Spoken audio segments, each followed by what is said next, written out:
Moi, je voulais commencer tout simplement par une question toute bête. Hein, on a parlé d'électricité de pommes de terre, donc c'est le but aujourd'hui de ce qu'on va faire. Essayer de faire de l'électricité avec des pommes de terre. Mais avant de commencer, j'ai une question toute bête. Si on met une pomme de terre dans sa baignoire, est-ce qu'on s'électrocute? Comment on fait de l'électricité alors avec les pommes de terre? Ah bah oui, si elle crée de l'électricité, la pomme de terre, on devrait avoir peur. Par exemple, quand on mange la purée, on mange la purée, on a peur qu'il y ait de l'électricité dans sa bouche. Ok, ça arrive pas. Et pourtant, aujourd'hui, moi, on va arriver à faire un petit quelque chose. Il va y avoir une différence entre certaines pommes de terre qui fait qu'il y a des positives et il y en a qui sont plutôt positives et il y en a qui sont plutôt négatives. Ça pourrait être quelque chose. On a des pommes de terre électriques et des pommes de terre pas électriques. Je les ai achetées à Carrefour, au rayon pommes de terre, ceux qu'achète n'importe qui, n'importe comment. Donc j'ai pas pris des patates spéciales, si ça répond à ta question. Je pense que c'est quand on les coupe et quand on met un certain type de métal en rapport avec la chair de la pomme de terre. Ah, il y a des choses qui m'intéressent. Ici, on va pas les couper aujourd'hui. Par contre, on va peut-être mettre des pièces de métal à l'intérieur, ouais, qui vont peut-être entraîner une réaction qui produira de l'électricité. Ah, on tient quelque chose. Non, mais en fait, c'est pas pour faire une SVTA, mais c'était aussi une question. En SVT, avec Madame Mila, elle a mis de la purée, Ouais.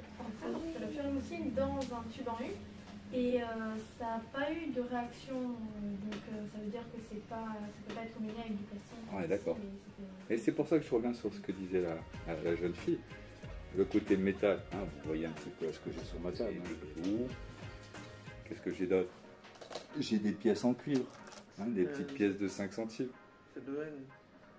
Et après, je retrouve tout ce que vous avez en physique, c'est-à-dire des câbles, des pinces crocodiles, d'accord? Et des pommes de terre. Bien sûr, si on n'a pas les pommes de terre, on ne peut rien faire. Ah vas-y, je t'ai peut-être coupé, non? C'est jeune homme, tu voulais pas dire quelque chose? Ça doit être par rapport à des ions contenus dans les métaux. Ça me plaît. Alors là, on est au niveau lycée. D'accord. Mais oui, il y a peut-être une histoire d'échange d'ions à l'intérieur de la pomme de terre qui ferait qu'il y a un courant qui se crée. Est-ce qu'on connaît un objet qui marche comme ça? Je vous aide. Une pile. Une pile, oui. Une pile, c'est un côté plus, c'est un côté moins. Et qu'est-ce qui se passe au milieu entre le plus et le moins? Une isolation qui fait que On n'a jamais... Vous avez jamais vu une vieille file qui a fondu dans une télécommande ou une pile?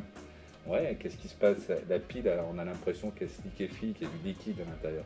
C'est bon. Parce qu'à l'intérieur de notre pile, il y a un liquide qui permet de passer le courant finalement. Donc la pomme de terre, elle va faire quoi ici? Elle va faire la pile. Et peut-être que mes morceaux de cuivre et mes morceaux de métal, ils vont faire le plus et ils vont faire le moins. C'est quoi les En échange d'ions, il faut imaginer tous les composés qu'on connaît, le potassium, le chlore, voilà, ces éléments-là, on les trouve souvent sous forme liquide. Quand ils sont sous forme liquide, on parle d'ions.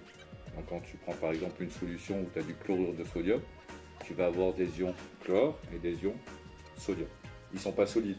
Donc comme ils ne sont pas solides, on parle d'ions. Si tu veux. Ok? Alors, on reprendra les explications un peu après. On va essayer de faire marcher notre système parce qu'on est quand même là pour ça. Hein. C'est bien beau de parler de science, mais bon, si on peut s'occuper de nos patates, c'est bien mieux. Alors, comment vous allez faire votre dispositif? Donc, vous allez prendre 3 pommes de terre que je vais symboliser en vert. Bon, c'est des pommes de terre carrées, on imaginera que c'est des frites. Hein, voilà, donc j'ai 3 pommes de terre. Fidélité aux pommes de terre, forcément. Dans chaque pomme de terre, vous allez mettre une pièce de cuivre à l'intérieur. D'accord? Donc la pièce de cuivre, celle-ci, la pièce de 5 centimes. D'accord? De l'autre côté, donc en rouge, on a dit le cuivre. De l'autre côté, vous allez prendre un clou, ceux qui sont comme ceci, d'accord? Ou ça aura le même effet. Il faut savoir qu'il faut des clous un peu spéciaux, ça se vend plus. J'ai trouvé ça, ça marchera très bien. Sauf qu'il faudra bien prendre avec la pince au bas et pas tout en haut, d'accord? Vous allez prendre des clous ou des rivets et vous allez les planter assez profond dans la pomme de terre quand même. Il faut bien qu'il y ait 2-3 cm qui soient à l'intérieur. D'accord? Donc ce que j'ai fait en noir, c'est le clou. Et après, eh ben, vous allez relier l'ensemble. Alors qu'on va prendre, bien sûr, on va prendre un câble qu'on va relier entre ma pièce de cuivre et mon clou. On va prendre un autre câble qui va relier entre ma pièce de cuivre et mon clou. Et les deux qui sont aux extrémités ici, on va mettre des fils qu'on va aller brancher sur une lampe. Les lampes qui sont ici. D'accord? Donc si tout marche bien, tout le système qui est là finalement, ben, c'est comme si c'était notre pile. Il y a le plus d'un côté, le moins de l'autre côté, et tout ce qui est au milieu, c'est la pile.